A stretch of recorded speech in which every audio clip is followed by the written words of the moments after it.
Hey there! Today I'm going to show you some things about boomerangs. How to throw a boomerang, how to catch a boomerang, some things on how to make a boomerang, and then most importantly, we're going to get you into some of the physics of the boomerang. Now, to start with, there are a lot of misconceptions associated with boomerangs, and that comes from a lot of different sources.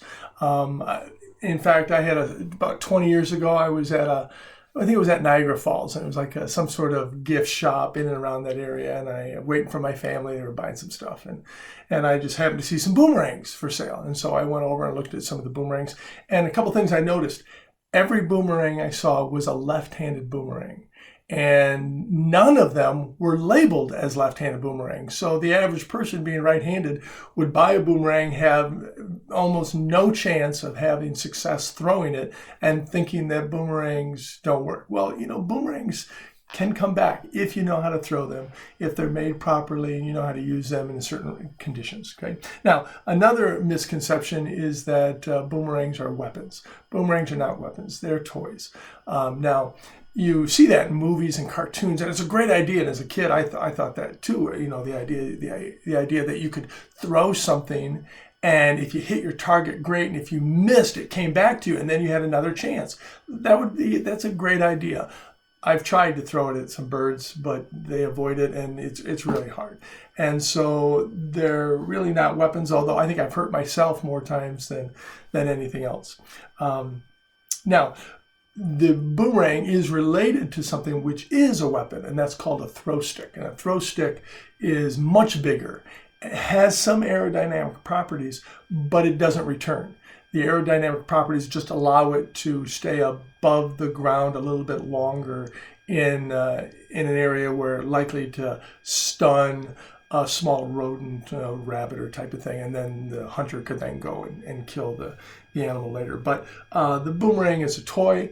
I have gotten my knuckles banged up or my shins or hit in the head and do some bleeding, but so I've hurt myself a few times, but it's not a weapon. Okay. Now, let's see. Shapes. What are some shapes of a boomerang? Well, I've got several boomerangs here of my own, and there's a lot of different shapes. There is the standard V shape that you think of. That's a very common shape.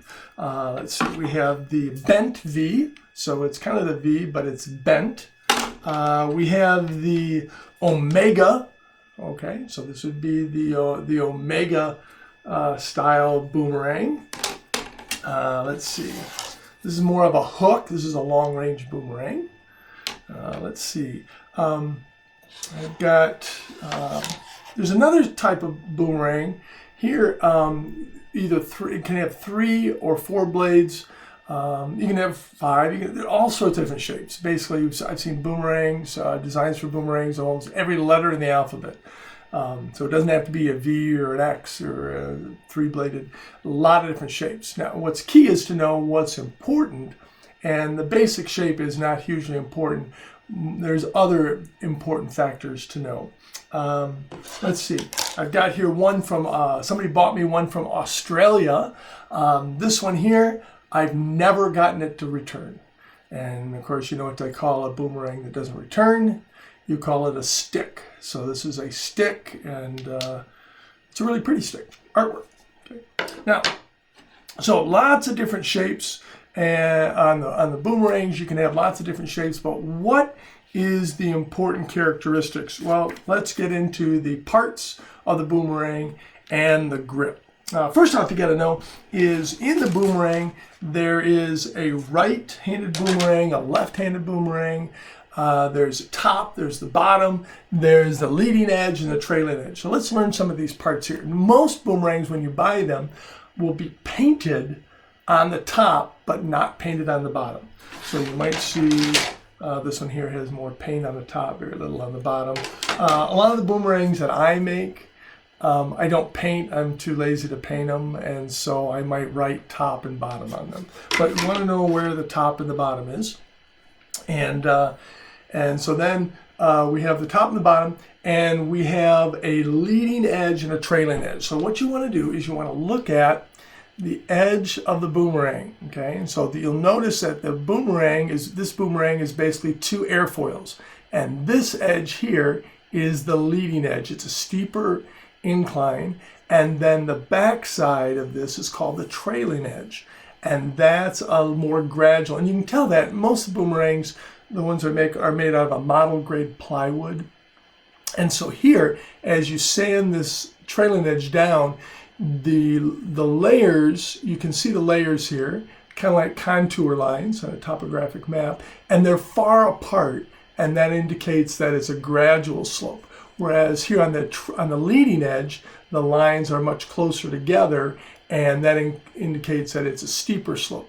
Now, so here we have the leading edge and the trailing edge. But if you look at the other arm, this one here, okay, this is the leading edge, and this is the trailing edge. So as you throw this boomerang, and you can grab either arm when you throw it, as you throw the boomerang, this edge is a leading edge. It's going to cut into the wind, and this is going to be the trailing edge. And as it rotates around, we can see on the other arm, this is the leading edge, and this is the trailing edge. And the difference between a right-handed boomerang and a left-handed boomerang is the reverse on the leading and trailing edges. These two boomerangs look identical, but we'll look at this one here. This one here, there's my leading edge and trailing edge, okay? And so this one's a right-handed boomerang. This one here, that's a trailing edge, so I would want to throw this one with my left hand, and this is the edge that would cut into the wind. That would be the trailing edge. As it rotates around, there's our leading edge and trailing edge. So we want to make sure that when you if you buy a boomerang, make sure you tell, hey, is it a right-handed boomerang?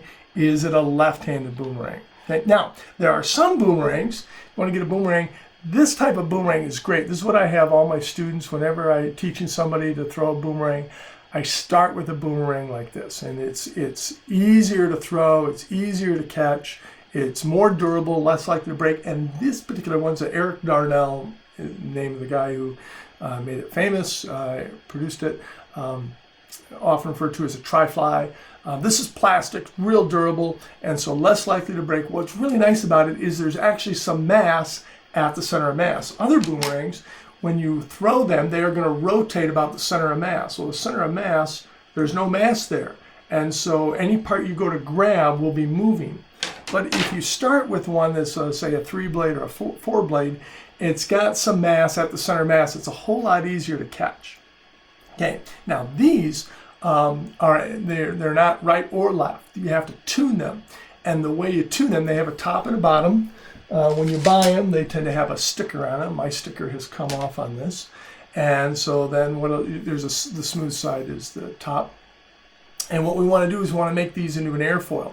So what you do is you actually bend them. So the way I teach people to do this, I teach them to take your non-throwing hand. I'm right-handed. I want it tuned right.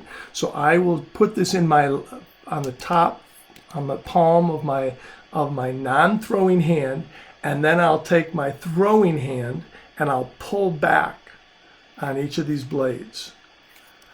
Pull back towards me. And that gives me the airfoil, okay? It gives me the little bit of the bend on the airfoil to deflect the air, okay? The more you tune it, the tighter it's going to turn.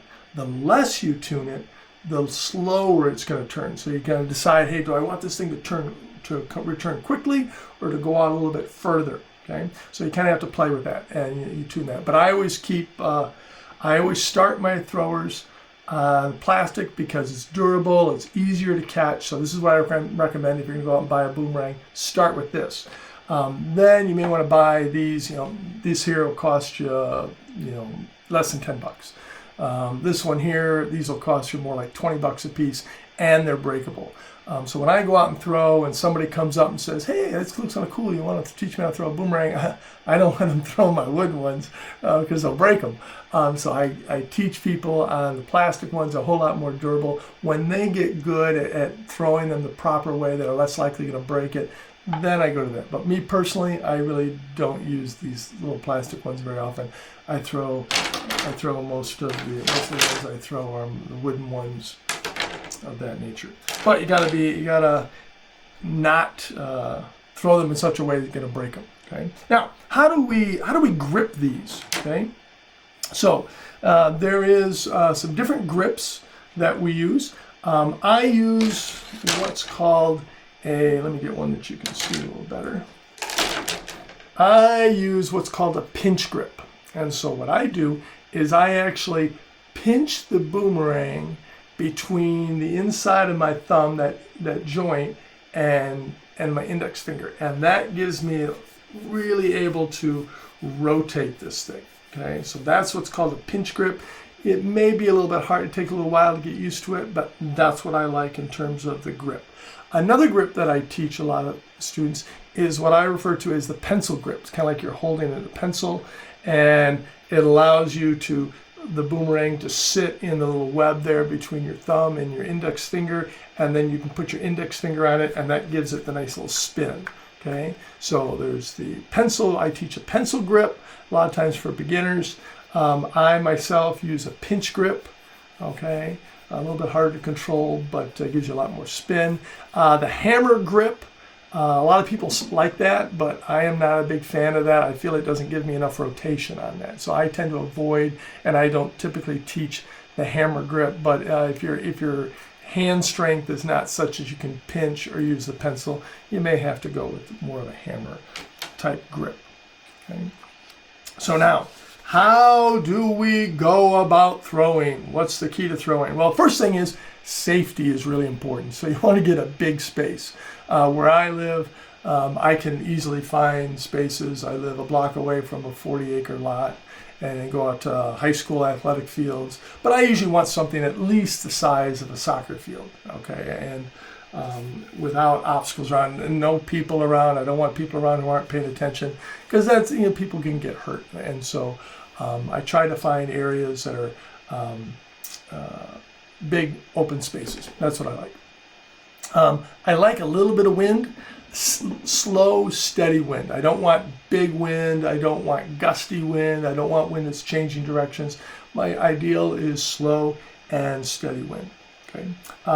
Sometimes I will use trees as a windbreak. If it's fairly windy, I might get a little bit closer to trees. Not so close that I'm going to lose my boomerang in the trees, but I'll use the trees as a windbreak to help cut down a little bit of the wind. Okay. Now, here's the key part. How do you throw it? Okay, well, there's 5 variables that we need to control, and that's what makes this difficult, is the fact that you have to control 5 variables, and if you're just starting, that's really hard. And usually what it is you're trying to hold 4 of them constant while you change one of them and get it so you can get these things to return. Well, for a beginner, it's hard to have those 4 constant while you're trying to change one of them. And so it just takes a lot of practice. Okay, so let's go over those.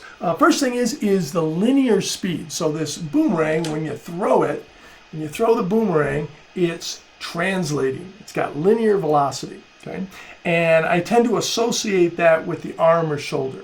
How hard should you throw it? Well, little boomerangs like this, you don't want to throw too hard. I'll get some students who are very athletic. They're athletes. They're in throwing sports, and they throw way too hard. And so when you're throwing a little boomerang like that, I wouldn't throw it very hard at all. As you get to bigger boomerangs, then you really can start throwing them a bit harder. You can throw them harder and harder and get some boomerangs, and you put everything into it. Okay, but don't want to throw them too hard. Now, then there's the angular speed, okay, and that's associated with the wrist. Okay, so, and I've never said to a student, you're spinning that too fast. I've seen a lot of people who don't spin it fast enough. So just spin that thing as much as you can. Snap that wrist, and get it to spin as fast as you can. But you don't have to throw it super hard with the arm. Your linear velocity does not have to max out. But your angular velocity, that one you pretty much want to max out as best you can. Okay. Now, we got the 2 speeds, the linear speed and the angular speed. Now, there's actually 3 directional components. You could say, well, there's the direction of the linear velocity and the direction of the angular velocity. Well, I'm going to put these in the context of 3 ways of thinking of direction. Okay, and so The first one is the direction relative to the wind. So I've got a little diagram here.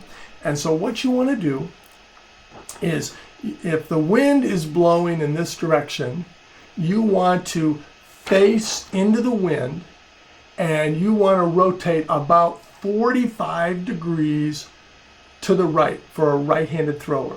For the left-handed thrower, you're going to go 45 degrees to the left. Then my drawing here is for a right-handed thrower. So if you're a left-handed thrower, just reverse this. Okay, now it's not going to be likely going to be exactly 45. That's just a starting angle. And once you throw it, then you look at your throw and you decide, did it land in front of me or behind me? And that can be an indication of how you need to change relative to the wind. So here, we look at this diagram. If you throw too much crosswind, that's this one down here, okay, then it tends to land in front of you. If you throw too much into the wind, it will have a tendency to land behind you. So what you want to do is look at your throw, start somewhere around 45 degrees, and then throw it, assuming all other factors are consistent, and you say, oh, it landed in front of me, that means you were too far, too big of an angle, so close that angle up a little bit. If you threw it and ended up behind you, then that's an indication that you need to open up the angle and throw a little bit more crosswind. You always want to pay attention to the wind, because the wind obviously can change while you're throwing.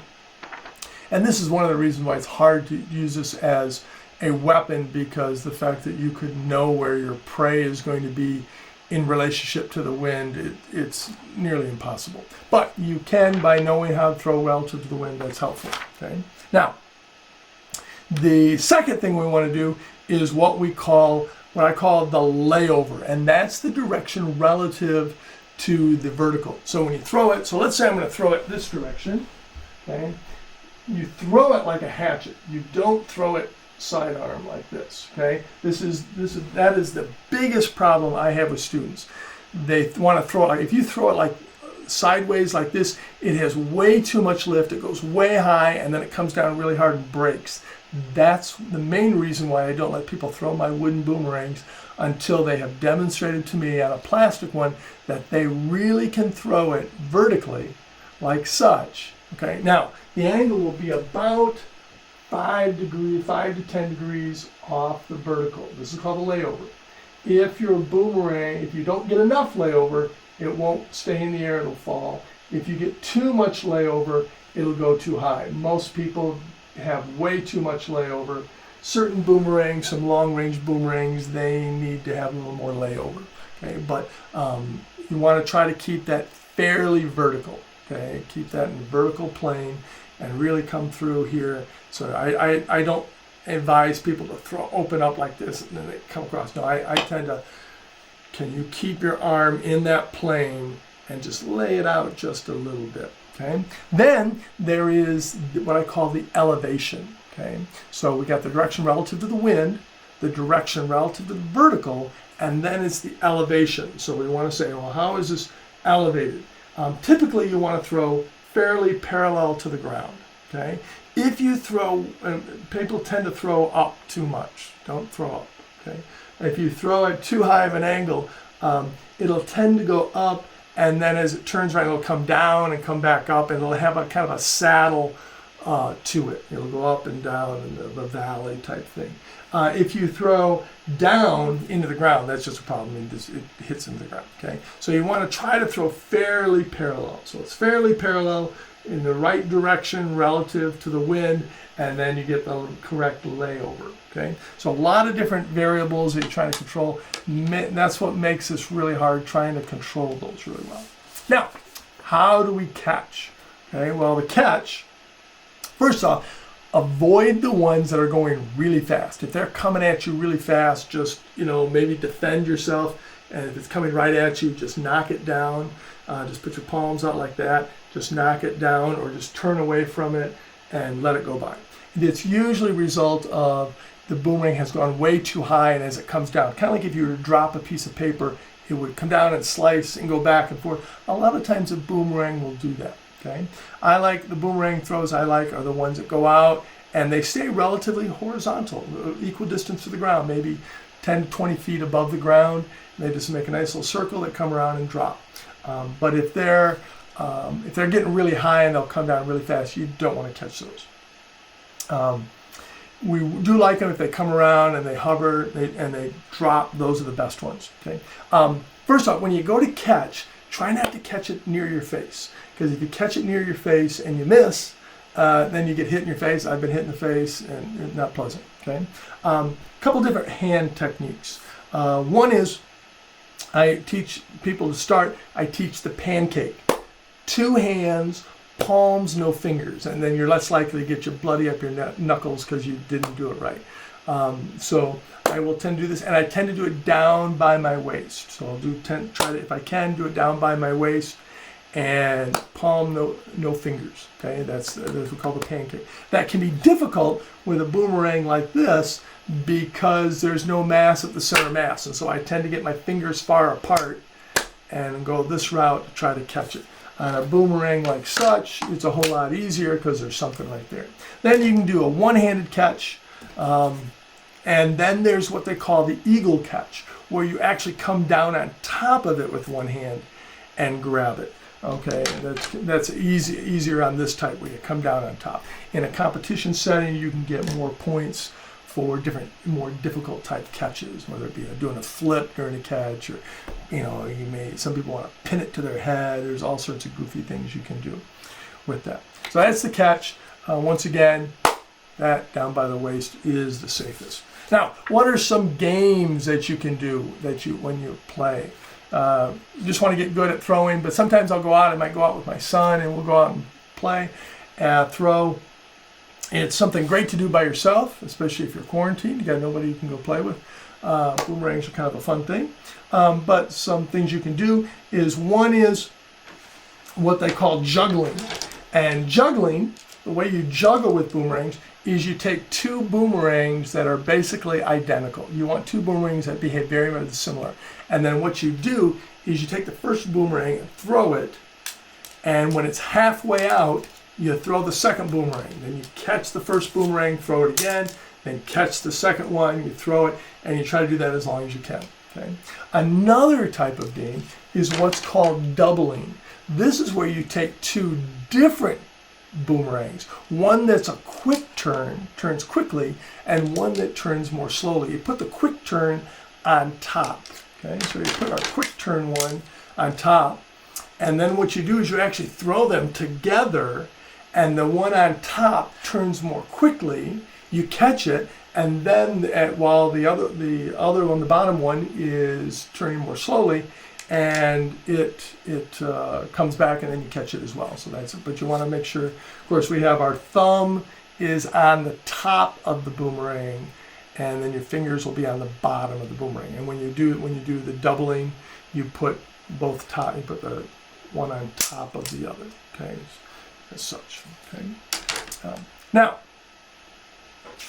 we have what we want to do is, let's see. Our last thing is also another game a lot of times I'll do if I just want to go out and play a game more common. I might give different amount of points, and we just throw. Hey, if you touch the boomerang after you throw it, maybe you get a point. If you catch it with 2 hands, you get 2 points. If you do a one-handed catch, you get 3 points, and then you might play. Okay, who's the first one to get to 10 or 20? You pick a point. So that's a common game that I would do with someone if I was out playing. Okay. Now, last and the most important part is the physics. Why does the boomerang turn? What's going on with the boomerang? And you have to know a few things. First off, you got to understand a little bit about angular momentum, the angular momentum vector. So when I throw the boomerang, okay, so if I throw the boomerang, the angular momentum vector using the right-hand rule, okay, as it rotates, the right-hand rule, the angular momentum of the boomerang will be pointing to your left, similar to like when you're riding your bike, driving a car. The angular momentum of the wheels will be to the left. Okay, so as it rotates, the top is going forward. I'm rotating. My thumb is sticking out, and the angular momentum vector is to the left. If you got a little bit of a layover, it's actually a little bit up to the left. Now, if you're a left-handed thrower, it's still to the left because you're over here, and now you're throwing it, and the angular momentum is to the left, but it's typically down a little bit down to the left as opposed to up to the left. Okay? So the first thing you want to be able to do is understand the angular momentum vector. Okay? Now, then what we have is, because, and this is the key part, asymmetrical lift. Because of asymmetrical lift, you're going to get a torque. So what you get as the boomerang is going to this direction, okay, the top arm is cutting into the wind as it's moving against the wind. The bottom arm is moving into the wind, but it's moving with the wind. Okay, so the relative airspeed on the top arm is always going to be greater than the relative airspeed to the bottom arm. Therefore, this wing, the wing on top, will get more lift than the bottom one, and so we get asymmetrical lift. So our boomerang is going, as I throw this thing, my top of the boomerang is going to get more lift. The bottom arm is going to get lift, but not as much lift. Now, that lift is what keeps it in the air, so you need to angle it a little bit. So let me turn around as I go here. These lift vectors, this one is bigger, this one's a little bit smaller. Okay. As a result, it makes the boomerang want to turn over. It puts a torque on it. And using the right-hand rule again for the torque, that torque will be big force here, smaller force down here. It's going to give you a torque which is backwards. Okay, the torque is towards you using the right-hand rule. Okay, and so now the key to remember is that the angular momentum vector, which is to the left, slightly up or down, depending if you're right or left-handed, okay, that angular momentum vector will want to follow the torque. And so the angular momentum vector is here, okay, there, and then it will want to follow the torque. The torque is going to be the direction of the change in the angular momentum vector. And therefore, the boomerang will turn, and then as it turns farther, as it turns, the angular momentum vector turns, but the torque turns, and so it's like a dog chasing its own tail. And that's what we call gyroscopic precession, not procession, precession. Okay, and so that's the key to the physics of the boomerang. Okay, how you make the boomerang? Once again, get some model grade plywood, cut out basically any shape you want. Make sure you decide what's going to be the top and the bottom. Make an airfoil with a leading edge and a trailing edge, and make sure the other arm, make sure you know where the leading and the trailing edge is. You could paint it. Usually I'll put some sort of sealant on it, polyurethane or something to keep it a little bit nicer and keep it in good shape, and enjoy that. So hope this helps.